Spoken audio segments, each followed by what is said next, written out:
Power sector को और ज्यादा एम्पावर करने के लिए आपके नेतृत्व में और क्या क्या योजनाएं हैं, क्या क्या नए पावर प्लांट आने वाले हैं? मैंने सुना कि अडानी ग्रुप भी पावर प्लांट लेके आ रहा है, जिंदल ग्रुप भी पावर प्लांट लेके आ रहा है, बाहर की भी कुछ कंपनियां हैं जो यहाँ पे एमयू करके सरकार के साथ पावर प्लांट लगाना चाह रही हैं। ऐसे में इतने बड़े काम के लिए फाइनेंस जुटाने में सरकार कैसे मदद करती है इन लोगों को? देखिए, पहली बात तो यह है कि अभी हम पीक डिमांड में करीब 30,000 मेगावाट पे जा रहे हैं, जो मैं ऐसा मानता हूं देश में सबसे ज्यादा है, देश में मैक्सिमम है जी। और स्थापित क्षमता हमारी करीब 44,000 मेगावाट तक है।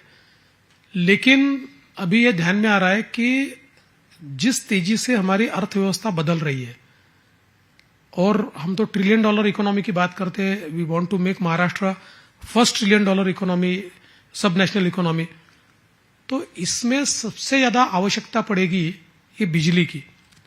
एक प्रकार से एनर्जी ट्रांजिशन में 2030 तक हम लोग देख रहे हैं कि इतने बड़े पैमाने पर इलेक्ट्रिक व्हीकल हमारे पास आएंगे, और धीरे धीरे जिस तेजी से हम लोग इसमें ट्रांसफॉर्मेशन कर रहे हैं, तो इसमें मैं ऐसा मानता हूं कि आने वाले 10 सालों में शायद हमको पेट्रोल डीजल की गाड़ियां देखने को मिले या नहीं मिले, इतनी तेजी से ट्रांसफॉर्मेशन चल रहा है। तो ये सारी चीजों के लिए लगने वाली है बिजली। बिल्कुल, बिजली के सिवा तो कुछ होने ही नहीं वाला है। तो आज हम लोग जो बिजली के बढ़ोतरी का कर्व देखते हैं, वो शायद हमारे इमेजिनेशन से भी आगे जाने वाला है। और फिर ऐसा ना हो कि एक और हम $1 ट्रिलियन की बात करें और दूसरी ओर हम लोग लोड शेडिंग करें। तो इसलिए उसका भी हम लोगों ने विचार करते हुए कई चीजों को हमने किया है। जैसे हमने पंप स्टोरेज में महाराष्ट्र ने बहुत बड़ा काम किया है, और मैं ऐसा मानता हूं कि आने वाले दिनों में, चूंकि जिस समय पीक आवर होता है, तो पीक आवर में कई बार बिजली फिर बाहर से खरीदनी पड़ती है, 11 रुपए में, 12 रुपए में खरीदनी पड़ती है।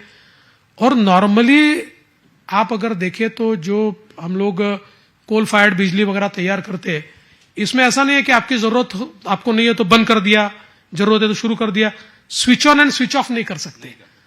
तो पीक डिमांड के लिए आपको स्विच ऑन स्विच ऑफ जैसी व्यवस्थाएं खड़ी करनी पड़ती है। जैसे दुनिया में अगर हम लोग देखें तो उनकी जो डिमांड होती है, इसके 25% वो लोग पंप स्टोरेज जैसी व्यवस्थाओं से, जहां स्विच ऑन स्विच ऑफ कर सकते हैं, ऐसी व्यवस्थाओं से बिजली तैयार करते हैं।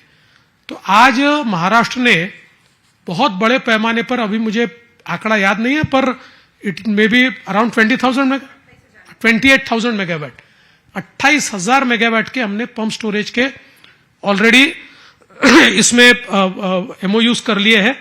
और इसमें आपने जो नाम लिया, ऐसी सारी, यानी जितनी पावर सेक्टर में काम करने वाली देश की, चाहे वो सरकारी यूटिलिटीज हो चाहे प्राइवेट यूटिलिटीज हो, सबने महाराष्ट्र के साथ एमओयू किया है, सबका काम चल रहा है।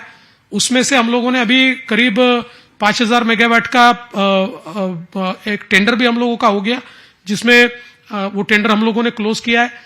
तो एक प्रकार से पिकिंग के लिए ये व्यवस्था हमने की है। दूसरा, हम लोगों ने अभी करीब 1,600 मेगावाट का एक इस प्रकार से हाइब्रिड एक टेंडर निकाला, जो हमने अभी क्लोज किया है, कि जिसमें कोल के साथ साथ हम लोग इसका बाइंडिंग करना चाहते हैं सौर ऊर्जा का, तो सोलर का। तो जिसके कारण क्या होता है कि हम लोग हमेशा देखते हैं कि कोयले की जो बिजली है उसके दाम बढ़ते ही जाते हैं, इन्फ्लेशन का उस पर ज्यादा असर होता है। तो हम लोगों ने ब्लेंडिंग इस प्रकार से इसका किया है कि जिसके कारण हमको लॉन्ग टर्म तक कम रेट में और एक ही रेट में बिजली मिलेगी। तो एक नया प्रयोग देश का हम लोगों ने 1,600 मेगावाट का किया है, जिसमें हम लोगों को एक लॉन्ग टर्म के लिए 15-16 साल तक करीब करीब एक रेट से हमको बिजली मिलेगी। तो ऐसे कई प्रयोग हमने किए, जिसके कारण हम लोग ये मानते हैं कि हमें आने वाले दिनों में अगर $1 ट्रिलियन इकोनॉमी करनी है, तो हमारी स्थापित क्षमता ये 44,000 मेगावाट से नहीं चलेगी, करीब 80,000 मेगावाट तक ले जानी पड़ेगी। तो उस दृष्टि से जितना प्लानिंग करना चाहिए और एग्जीक्यूशन करना चाहिए, ये करीब करीब पिछले 2 साल में हमने कर लिया है।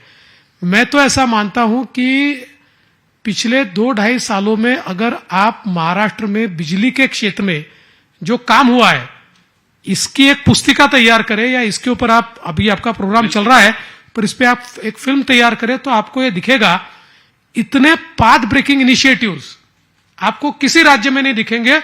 और इतनी तेजी से हुआ काम, देखिए खाका तो हमेशा बनता है, पेपर पे बनता है, लेकिन एक्चुअल टेंडर होकर, वर्क ऑर्डर होकर और काम चालू हो रहा है, इस प्रकार की परिस्थिति आपको देखने को नहीं मिलती। वो हमने महाराष्ट्र में करके दिखाया है।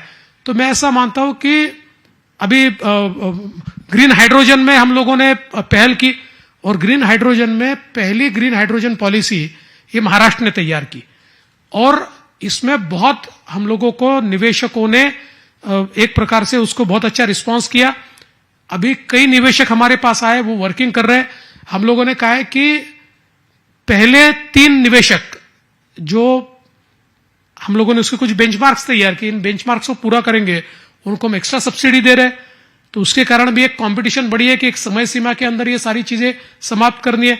जैसे मैंने आपको बताया कि हम लोग जो 18 महीने में सोलर एनर्जी तैयार कर रहे हैं, वो क्यों 18 महीने में हो रही है? क्योंकि 18 महीने में जो पूरा करेगा उसको 30% सब्सिडी है।